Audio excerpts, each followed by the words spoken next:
Hey guys, welcome back to a brand new video here on the channel. Today, it's a bit of movie news. Sound like Donald Trump. We're gonna do some movie news, it's gonna be great. But unfortunately, it's gonna be one of those good news, bad news days. Now, let's just rip the bloody band-aid off and start with the bad news. The Batman Part 2 has been delayed until 2026. I had a feeling this was coming. Everything just kind of felt like nothing was happening. Apparently they were supposed to start filming like this month, next month. The script had been finished supposedly, and there was just radio silence. And now it has been announced that the film has indeed been delayed until October 3rd, 2026, essentially pushing it back an entire year. Now, we've seen this a lot of times with films. The one that really hit me the most when this happened was Batman v Superman, when they pushed that back a full year. The first Batman had been delayed as well, but now because of the strikes, whether it be the writer's strike and the actor's strike, has put a bit of a damper on the original release date. So much so, Warner Brothers have not only delayed the Batman Part 2, but a few other titles. Now, the article I'm going to be referencing comes from the good old folks at Variety, and they go on to say, the gritty comic book sequel, The Batman Part 2, in which Pattinson will become the Caped Crusader once again, has been postponed a year from October 3rd, 2025 to its new date on October 2nd, 2026. Matt Reeves returned to direct The Batman Part 2. It's unclear who beyond Pattinson will be back for the sequel. The first film, which took a grim though PG-13 look at Bruce Wayne's earlier days as the world's greatest detective, starred Zoe Kravitz as Catwoman, Andy Serkis as Batman's butler Alfred Pennyworth, Colin Farrell as the crime lord known as the Penguin, and Jeffrey Wright as Gotham City's police chief James Gordon. The Batman was a box office hit with $772 million globally.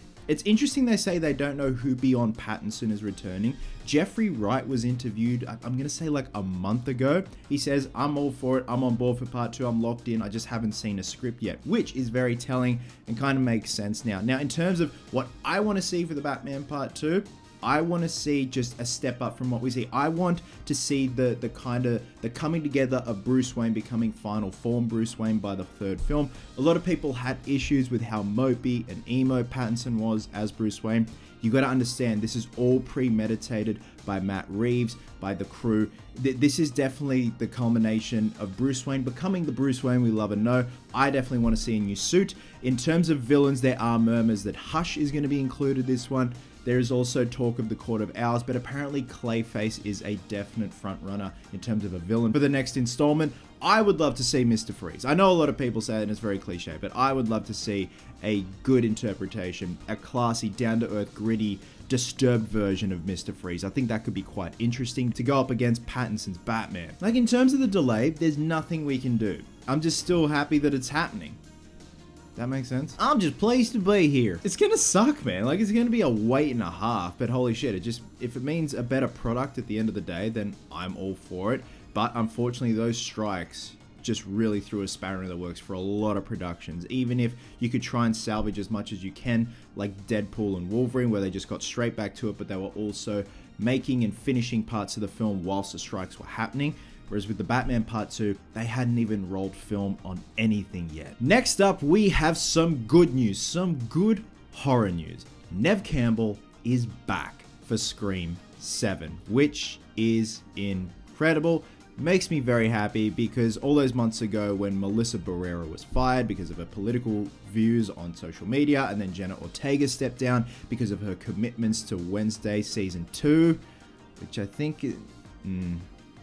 Maybe. I thought this film was just gonna get shit-canned altogether, and just go in development hell for like 10 years, and finally we get something where they all come back and they're all old and saggy. But Neve Campbell posted on her Instagram the script for Scream 7 with her name watermarked on it, which makes me very happy. It seems like they've settled, and hopefully Neve Campbell is getting a good payday for this one, rightfully so. She deserves it. She's worked hard throughout these films. And the article I'm going to be referencing comes from the good folks at Blade Discussing. They go on to say, a huge Scream 7 update has been announced by Neve Campbell this afternoon, with Campbell revealing that she'll be back as Sidney Prescott for the upcoming Spyglass sequel. Not only that, Kevin fucking Williamson, the writer of the original Scream, is directing Scream 7. This is so good. Campbell writes on Instagram, "Hi all, I'm so excited to announce this news. Sidney Prescott is coming back. It's always been such a blast and an honor to get to play Sidney in the Scream movies. My appreciation for these films and for what they have meant to me has never worn.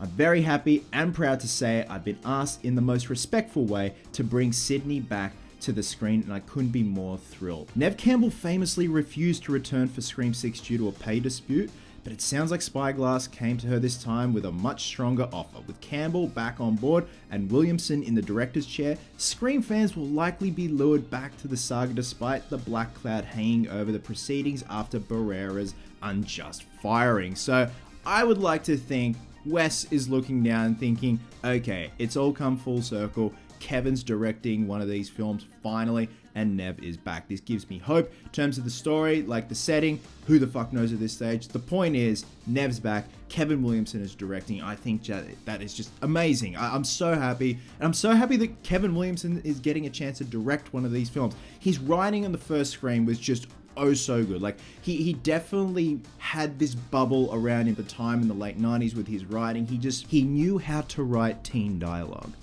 Even though if it's aged a bit these days, I still love it. There you have it, guys. A bit of movie news for the day. Again, a bit of bad, a bit of good in terms of the Batman Part 2's delay for a year until October of 2026. Like, what can you do? Again, if it means a better final product, I'm all for it, but I understand with those strikes, the actor's strike, the writer's strike, it definitely threw a spanner in the works, and it's obviously stuff that they can no longer control. They've got to delay the film. In terms of Neve Campbell coming back for Scream 7 and Kevin Williamson directing the film, I'm stoked, man. So stoked. Gonna be interesting to see where it takes place, what timeline, what year it's gonna be, like how long after the events of Scream 6, or are they gonna do their own thing and just completely restart, do something different? It's all fun to speculate. Love you guts, and I'll catch you in the next one.